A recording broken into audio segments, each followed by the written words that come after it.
Listen, it was a good fight. Sultan had his points in A, didn't step on him. He had him hurt and he had him gone. But believe you me, when I get him and I hurt him, he's finished. You next when you're back fully fit and ready? Yeah, sure. As soon as I'm ready. Listen, people were saying, oh, I broke my hand. That's the only reason why I wasn't fighting. People were saying I was ducking it. I'm gonna duck. I'll box his ears off, and then if he comes to fight, which he will, he's gonna get knocked back out. He's gonna get knocked spark out. This is great comedy, man. He's gonna get knocked spark out. Yes, what's up? Should be one more video for the fans, you know, for me fans. So, you know, the highlight, yeah, again, to be honest with you, it was another disappointing boxing bill. The Abu Dhabi bill, the Ramirez, Dimitri Bivol bill. It went the distance, as I said. Some people go, oh, Triple B, oh, you said Ramirez win on points. That was a bad call. Well, I don't think it was, to be honest. In terms of value, I mean, it didn't happen, but, you know, whatever. I mean, remember, right? I give you, like, some good results recently, yeah? Jay Opataya meeting Bradis on points. That's a decent win. You know, it was like 4-1. I said Tyson Fury would KO White. I mean, that was like, I don't know. It was above evens anyway. Usyk points. That's not a big deal. Joe Joyce to win against Joe Parker on stoppage. I got a lot of grief for that, and it happened. So, you know, don't lose faith in the Triple B. As I said, it's about profit and loss over the year, okay? Taking an L now and again is part of the game. Triple B's almost a grand up this year, and he doesn't bet big, so that's pretty sweet. Regardless of that, so this is my next one. Oh, Rakimov KO. I got as well, which was over, I don't know, it's 2.5, okay? 2.5, that's, I don't know, 3-2 or something. Is there such thing, 6-4? Anyway, so, you know, that's another one, the weekend. Regardless, you know, you have to call it as you do, and you have to have the guts to hang it out. Now, one of the funniest things, though, the whole weekend, slightly disappointing, but was okay, Joe Cordina. Now, Joe Cordina is a friend of Zelfa Barrett who got stopped by Rakimov. Now he was very unfairly stripped, and I can't remember what the logic was. But he was meant to fight Rakimov, and he got stripped. And instead, Zelfa took his place and fought Rakimov for the vacant title. As I said, I can't even remember what the logic was, but it was extremely unfair.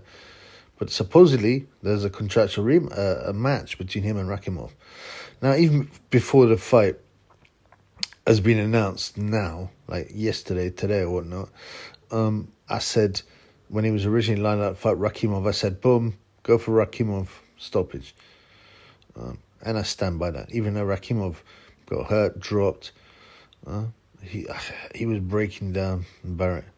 And the same thing will happen to Cordina. And as I said, I mean, like I said, I previously said Rakimov will stop Cordina, and I stand by that. I'd like to see the odds. Obviously, the odds are always important. You don't bet on what you think is going to happen. You bet on the value. Where do you think the bookies have got the odds a bit wrong? That's how you make money.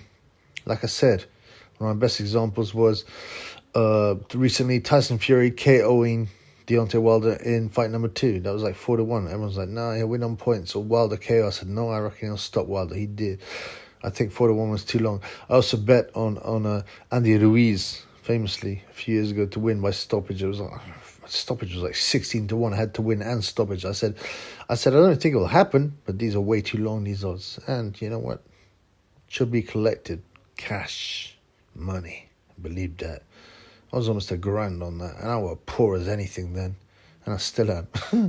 So what I'm saying is, yeah, for me, and it was the funniest thing was Cordina showing up in like an Emirati like headdress, you know, like a sultan, and he had the he had the dress as well, you know, the Arabic dress, the white dress. I think it was quite cool, but you know, and you know, but it was quite weird. He was just talking there in his Welsh accent, yeah. But yeah, Cordina was bragging on, I'm going to beat Rakimov, I'm going to stop him. I don't believe he is. I still believe it's a good fight. You know, and obviously Zelfa Barrett actually Did a lot better than I think he would, but he had every advantage in terms of he looked huge next to Rakhimov. But Cordina, I mean, was it the Japanese guy knocked out? I can't remember his name, but I mean, I didn't expect that, to be honest. I mean, that was I was like, wow, that was a superb knockout. But that's one of those rare knockouts. It's not really Cordina's style. Yeah, he isn't really at world level and being a genuine, serious world level fighter. I believe Rakimov will hit him with body shots and slip in the headshots. He hits very hard for a guy who doesn't look like he hits hard, if that makes sense. And he drained Barrett with them body shots. So, Cordina, whether or not he's got his Sultan headdress on, he's going to get a beat down. I was wondering, I find it amusing. I mean, I think it's quite funny. I have no problem with it. People like I can't believe it wasn't, attacked for cultural appropriation, which is an utter fake nonsense, New World Order thing to basically have a go at, to create division, basically, and especially have a go at Europeans.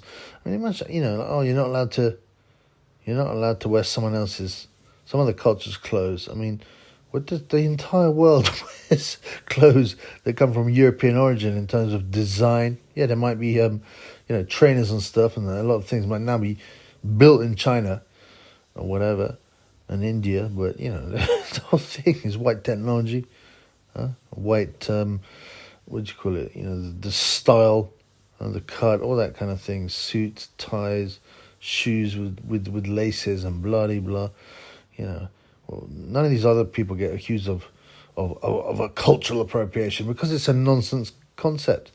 I mean, even David Greenblatt got accused. Oh, a white guy should not be wearing dreadlocks. It's disgusting. I mean, what the heck? Telling an individual what they can do with their hair. Apart from the fact, and it's not even necessary to say that there are plenty of dreadlocked white cultures going on for years. But anyway, David Greenblatt ain't even, you check out his early life section and find out what David Greenblatt's about. But it just amuses me, the ridiculousness. And people shouldn't fall for this because they're just trying to create division. They being the powers that be who want to divide people. But yeah, I big up Joe Cordina's Sultan look, man. I think it seems ridiculous, all right, but, I like it. But, I expect Rakimov to break him up, cut him up, to the body with vicious headshots too, and ultimately I think he'll stop him in rounds. I'm going for 8 or 9. Okay.